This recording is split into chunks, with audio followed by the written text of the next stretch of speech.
ओम गुरुर्ब्रह्मा गुरुर्विष्णु गुरुर्देव महेश्वरा गुरुर्साक्षात् परम ब्रह्म तस्मै श्री गुरुवे नमः। आज की कथा भागवत में लव कुश द्वारा संगीतमय रामायण का गान। कहते हैं श्री राम जी यज्ञ करते हैं। यज्ञ में बड़े बड़े संत महात्मा ऋषि साधु और ब्राह्मण पधारे हैं।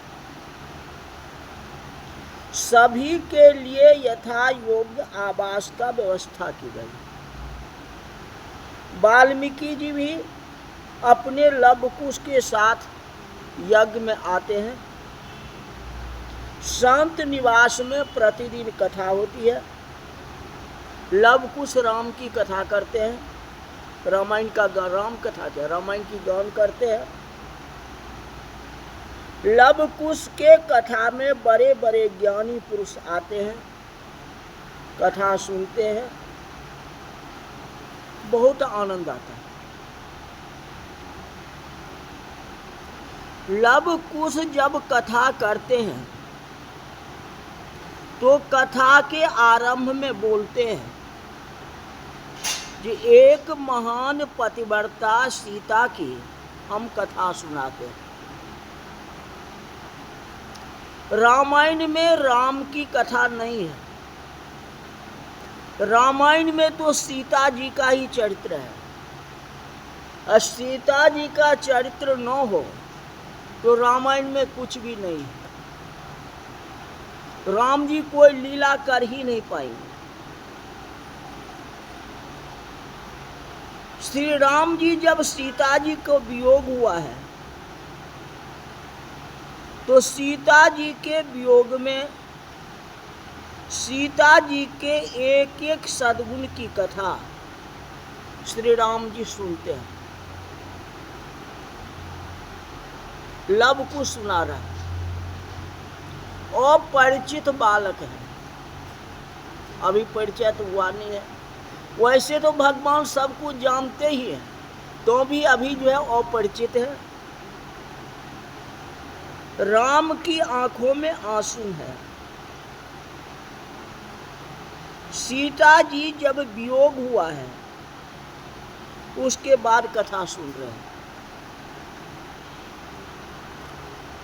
सीता जी को बन जाने के बाद भगवान तो आराम से रह रहे थे, अपना शिव जी के मंत्र का जाप कर रहे थे। वशिष्ठ जी ने आकर याद करवाया जो तुम्हें यज्ञ करना है, यज्ञ में पत्नी की आवश्यकता है।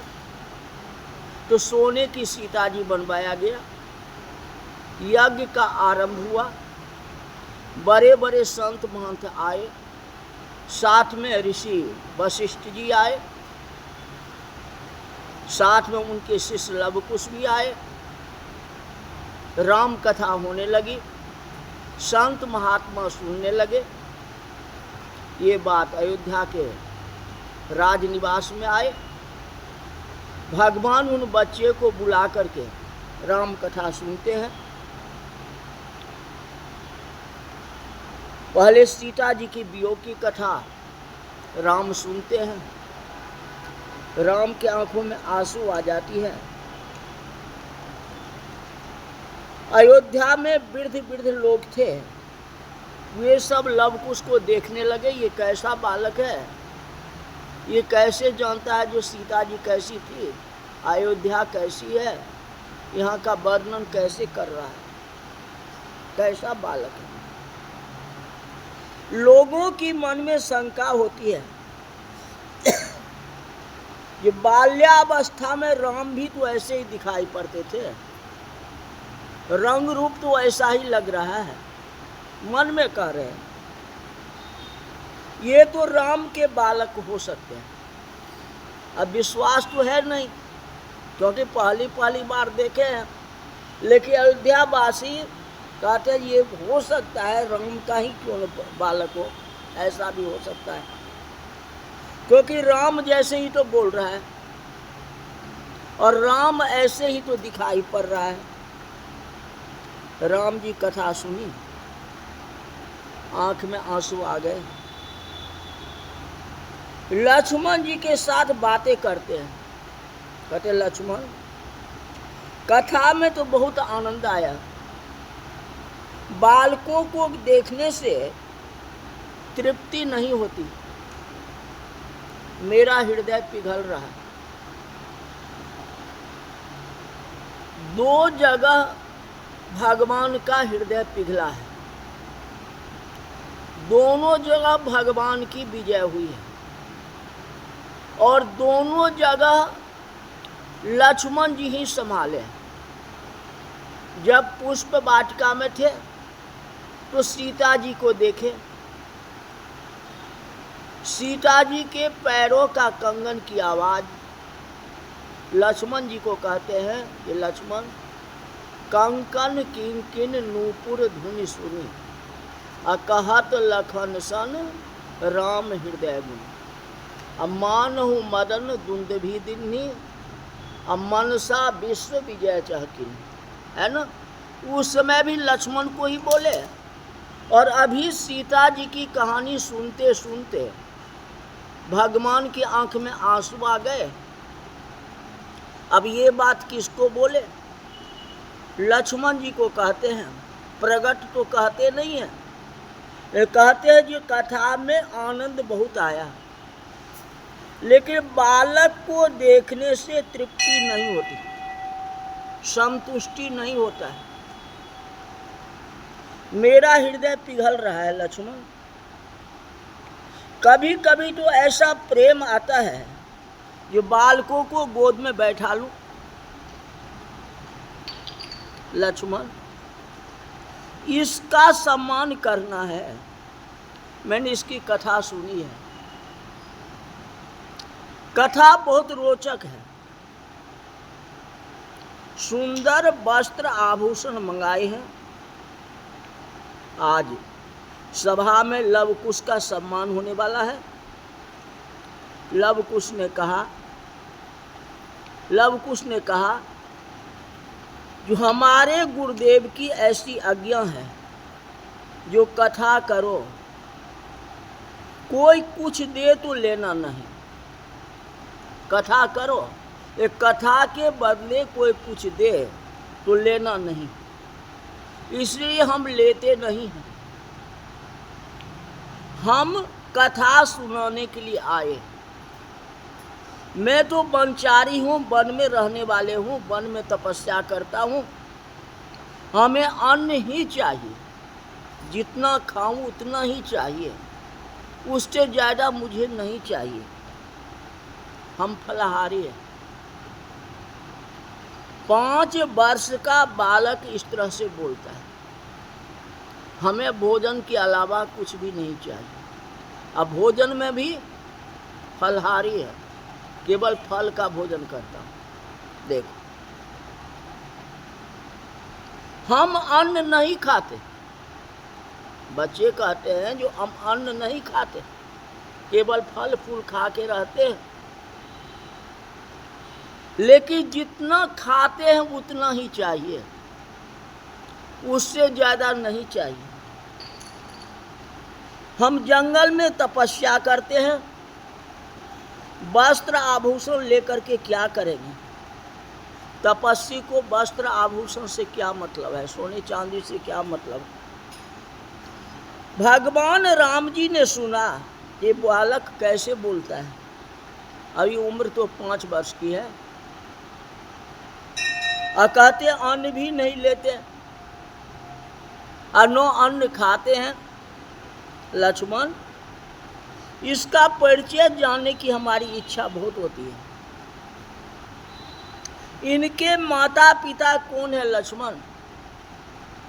बहुत विवेक से उनसे पूछना कि तुम्हारे माता पिता कौन है। लक्ष्मण जी हाथ जोड़े हैं, लव कुश को कहे कि आपकी कथा में सभी को आनंद हुआ है,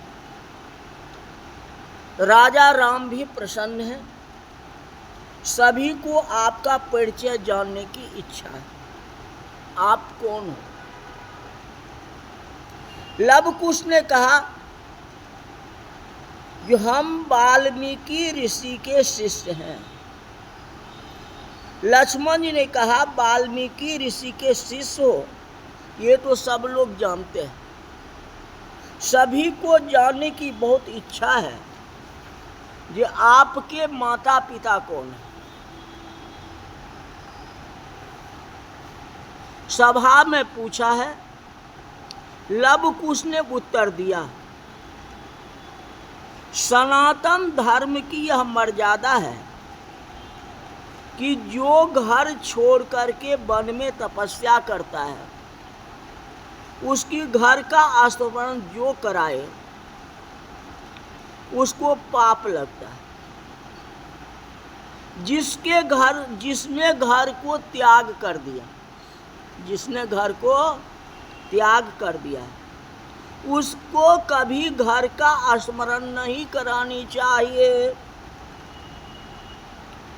साधु को, सन्यासी को, ब्रह्मचारी को या गुरु का परिचय नहीं पूछना चाहिए। उनसे केवल ज्ञान ही लेना चाहिए। घर का परिचय पूछना नहीं चाहिए। राम धर्म तत्व को जानते हैं और जानते हुए भी ऐसा प्रश्न क्यों पूछते हैं? हम घर छोड़ करके वन में तपस्या करते हैं। हमारे माता पिता कोई भी हो, राम को जानने की क्या जरूरत है? हम वाल्मीकि ऋषि के शिष्य हैं, इतना ही जानते। राम जी सुने। राम जी नीचे देखने लगे।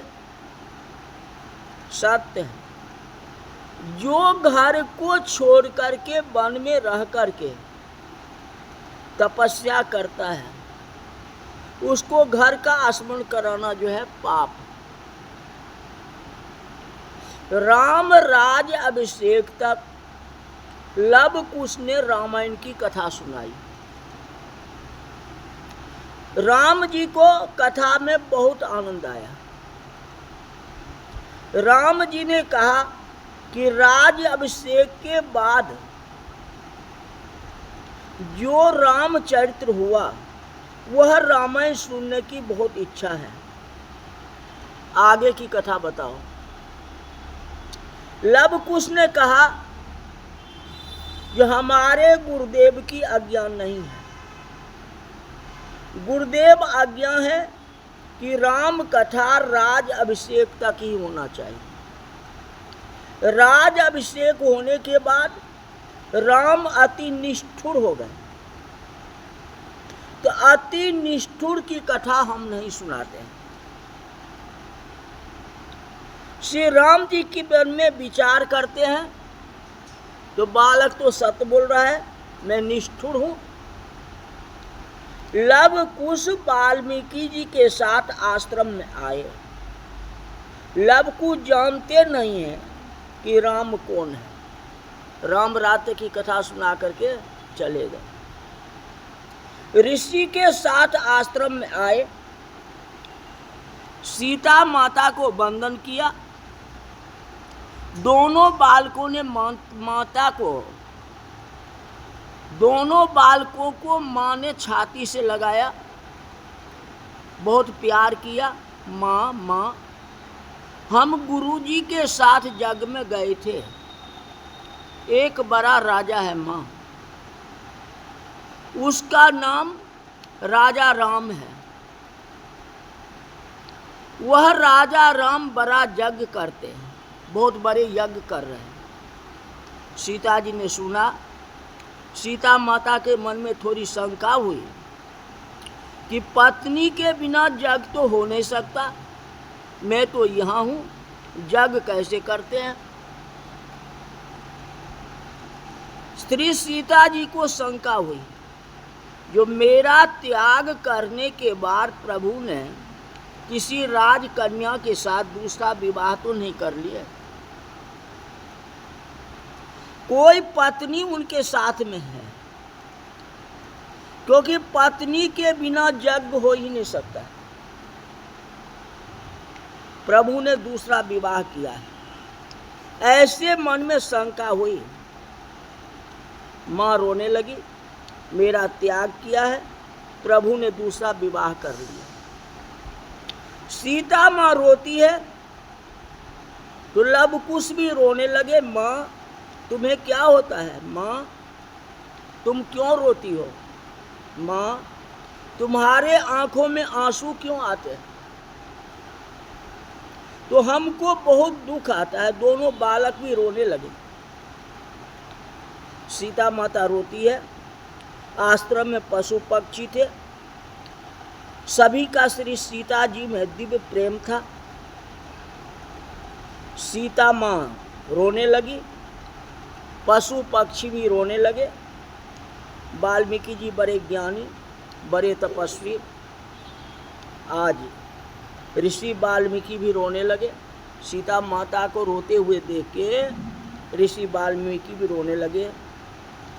वाल्मीकि जी ने धैर्य धारण किया और लव कुश को समझाया, ये तुमने देखा है राजा राम सीता जी की स्वर्ण मूर्ति साथ में रखी है और स्वर्ण मूर्ति के साथ यज्ञ कर रहे हैं, तो इसमें कोई आपत्ति क्या है। राम ने दूसरी विवाह नहीं की है, एक सोने का मूर्ति रखे हुए। अब ये सुन करके सीता जी के मन में थोड़ी प्रसन्नता होगी, फिर लव कुश को समझाएंगे, फिर आगे क्या होगा ये कथा जो है कल बताएंगे। आज की कथा यही तक रही। बोल वृंदावन बिहारी लाल की जय।